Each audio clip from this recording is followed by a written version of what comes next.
Hey everyone, we're back, and this time I have a couple questions that were brought up to me about the confusing natures of gems versus gemstones, or stones in general, and how they differ.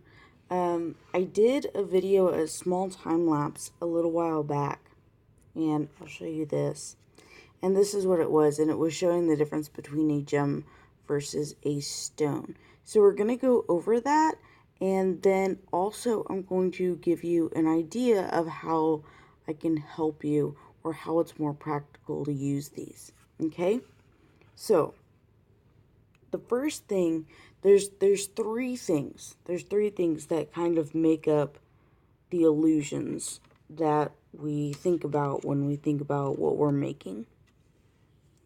So if we have, this one's going to be our gem, just like our picture. And this one's going to be a stone. And so our reflection, our reflective light, is the light that if you're in a translucent stone, which would be a gem, stones are generally not translucent. They're physical, like opaque objects, I should say.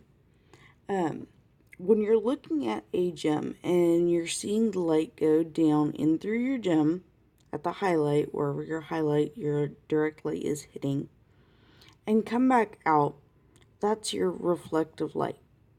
And your reflective light, your light is hitting here, because that's my default. So these are our little highlight up here.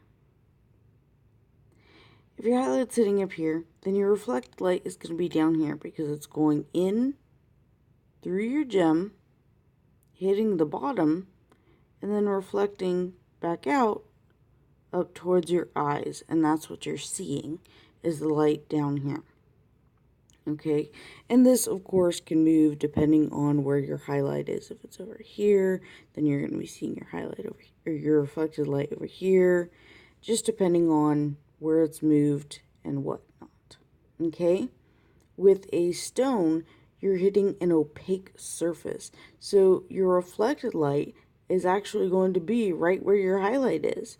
So your reflected light is right here under where your highlight would be. So we're mapping this out, okay?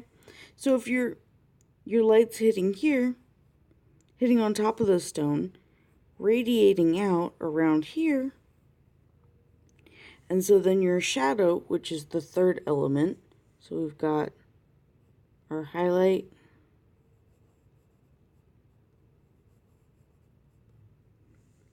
we've got reflected light,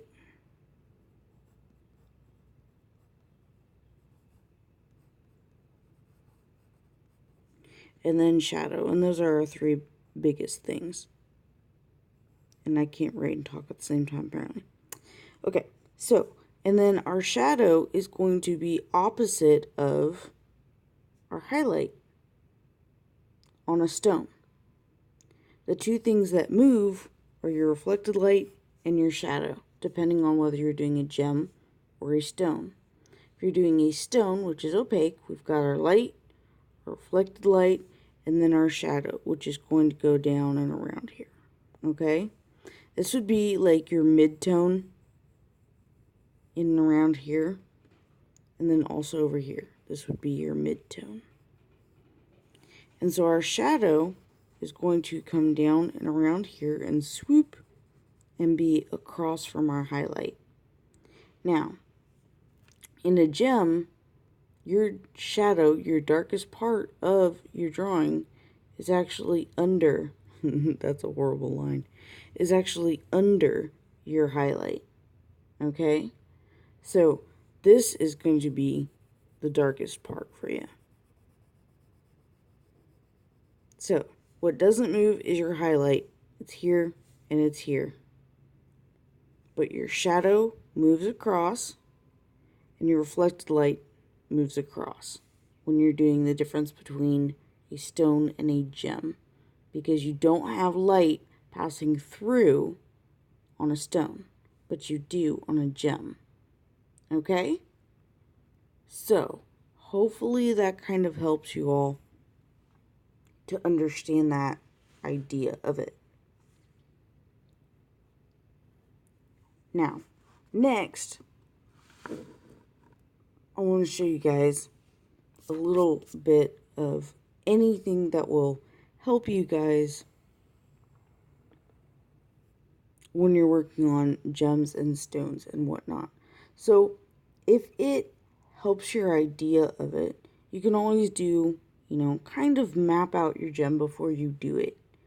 So, if we're doing a gem, then we're going to say, okay, well, our shadow is up here. Our reflected light is down here.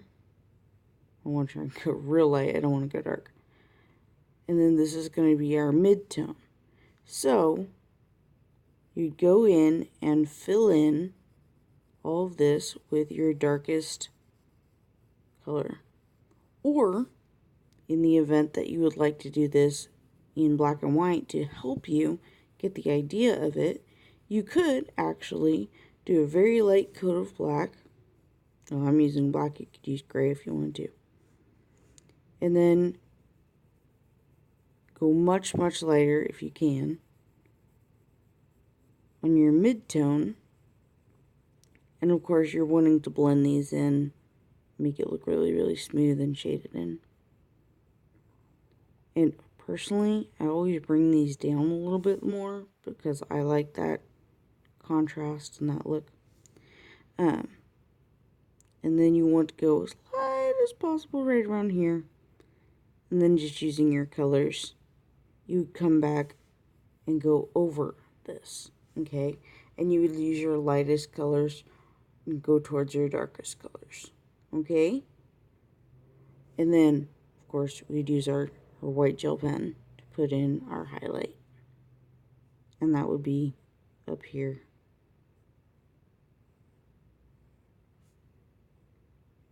Like that, okay?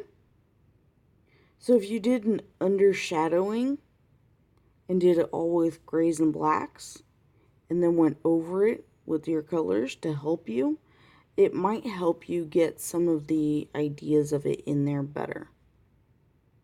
So that's what I wanted to show you, and I hope you enjoyed my scribbles and my explanations for you. And then next video that we're going to be doing is actually the gold flecks and the gold inlays that go into stones and gems.